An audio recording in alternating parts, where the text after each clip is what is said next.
if you solve a problem for another human being and give them an answer, 9 times out of 10, they don't do anything with it because it's not their answer, Harry. And that's a big problem. Human beings resist ideas.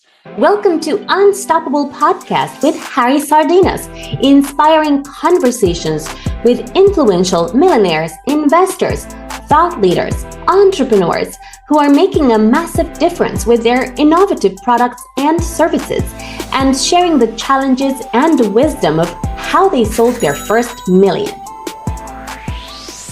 Good morning, good afternoon, good evening, wherever you are. And today we continue with the interview and the podcast with successful entrepreneur. And the secret question, how was the story behind and how they managed to make the first million? Today we have a special guest that is going to introduce himself and he's going to share with us the good, the bad, and the funny of his path to success as an entrepreneur. Welcome, Faris. Thank you so much. We're happy to have you here.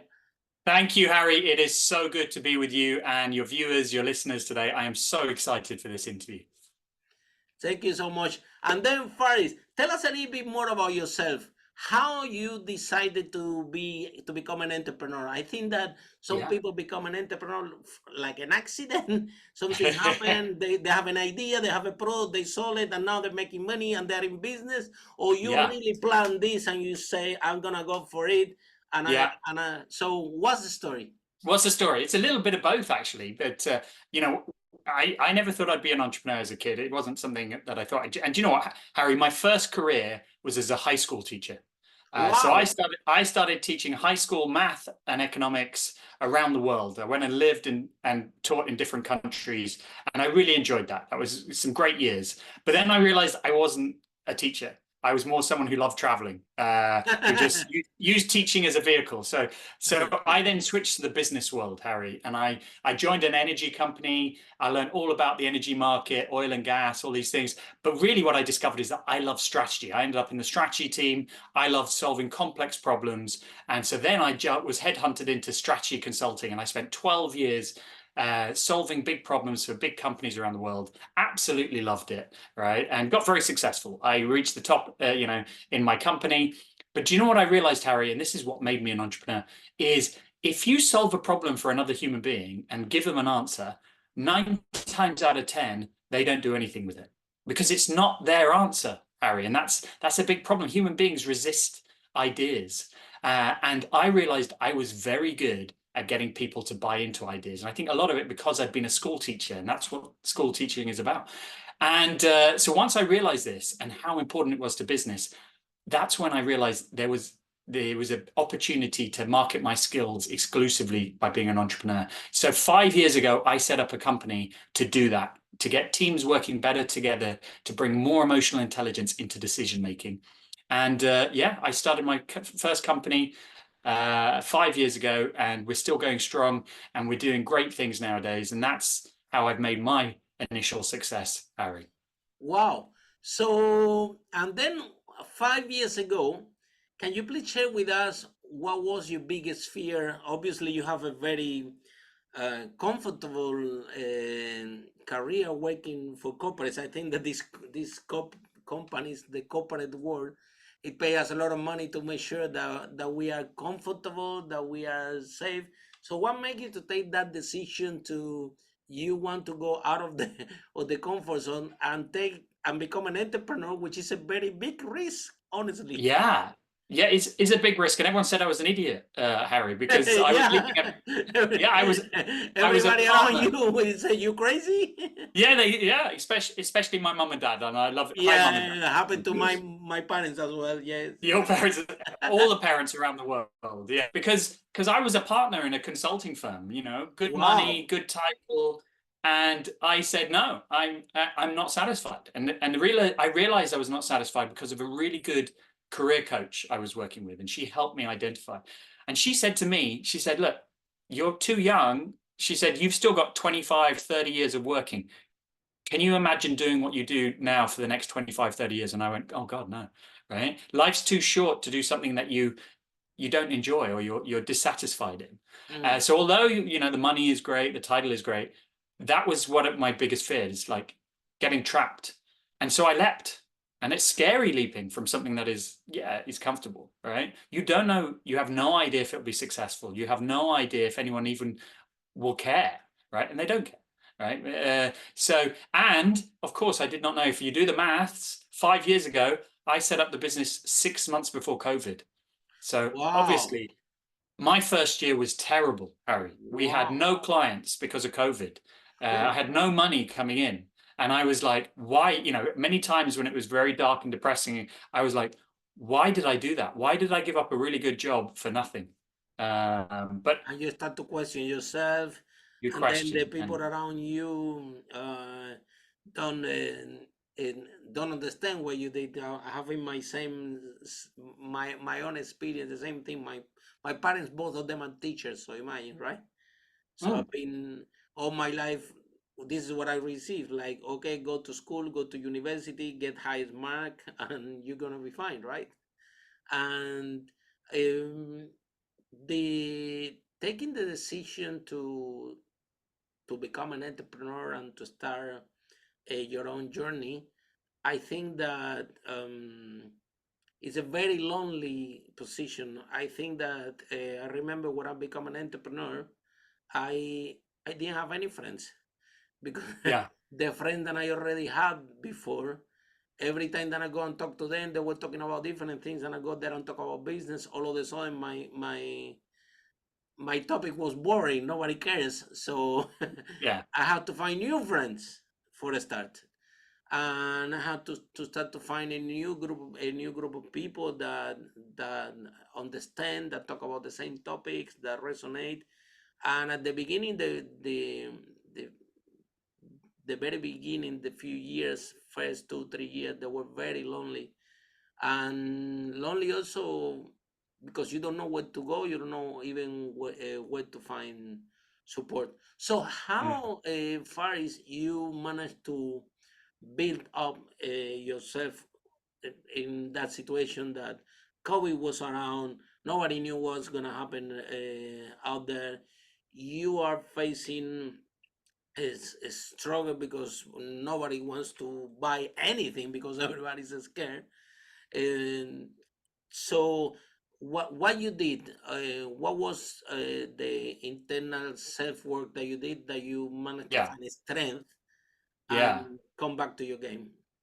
So these are great questions, and it doesn't matter if it's COVID or not. Every entrepreneur will face those tough times. So the key for me was a couple of things. One was finding your own process and resilience. Yeah, I kept, even when I had no clients and no work, I kept a routine. I kept doing stuff to build the business because I said to myself, this will change. The market will open up. People will come. So in the meantime, build your website. In the meantime, improve your messaging. Build your products. Work on yourself. So I also invested in having a regular routine of exercise, of improving my skills. So, and I did that. I didn't know how long I'd have to do that, but I did it every day. I didn't just stay in bed. I didn't just.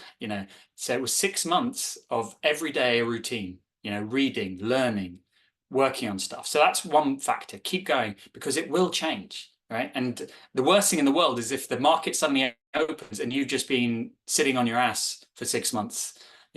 So that's part of it. And find your own happy. Find things that bring you joy even in tough times, and it can be small things.